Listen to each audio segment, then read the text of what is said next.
Assalamualaikum warahmatullahi wabarakatuh. Nama saya Farhan Akmarina dengan NPM 41922200006 dari Prodi Teknik Sipil B2 Universitas Widyatama. Di sini saya akan mempresentasikan tugas ketiga dari manajemen kontrak, yaitu membahas tentang jenis kontrak dalam pengadaan pekerjaan konstruksi.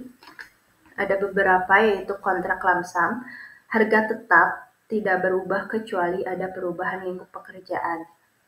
Kontrak harga satuan, pembayaran berdasarkan volume pekerjaan yang telah selesai. Kontrak gabungan antara lamsam dan harga satuan, yaitu kombinasi antara lamsam dan harga satuan. Kontrak design and build, penyedia jasa bertanggung jawab atas desain sekaligus pembangunan proyek. Kontrak turnkey, kontraktor menyelesaikan seluruh pekerjaan hingga siap digunakan tanpa keterlibatan pengguna jasa dalam pelaksanaannya. Lalu risiko dalam pengadaan konstruksi, ada keterlambatan proyek yang disebabkan oleh masalah perizinan, cuaca buruk, atau kendala teknis lainnya. Lalu kenaikan biaya, adanya perubahan harga material atau pekerjaan tambahan yang tidak terduga. Lalu kualitas pekerjaan yang buruk akibat dari penggunaan bahan yang tidak sesuai spesifikasi atau pelaksanaan yang tidak profesional. Yang terakhir ada sengketa dan klaim, terjadi akibat perselisihan antara pengguna jasa dan penyedia jasa terkait hak dan kewajiban dalam kontrak. Lalu ada peraturan dan standar teknis dalam konstruksi, yaitu Standar Nasional Indonesia atau SNI, misalnya SNI 1726 tahun 2019 tentang tata cara perencanaan ketahanan gempa untuk bangunan gedung.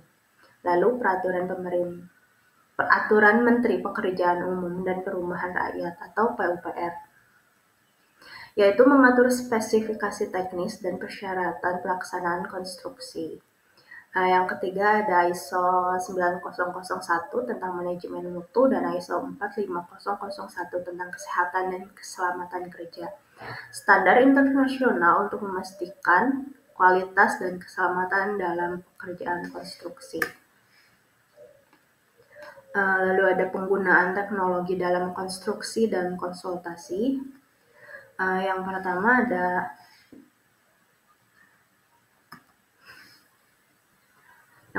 ada Building Information Modeling, teknologi pemodelan digital untuk merancang, membangun, dan mengelola proyek konstruksi secara lebih efisien.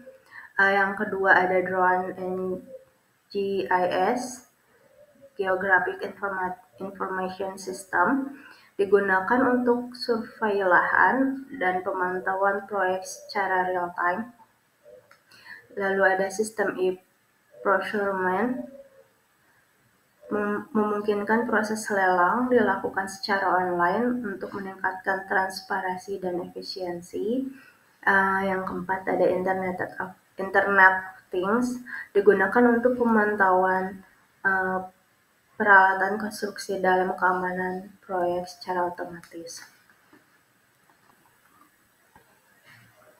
Lalu ada perkembangan dan tren hukum konstruksi di Indonesia.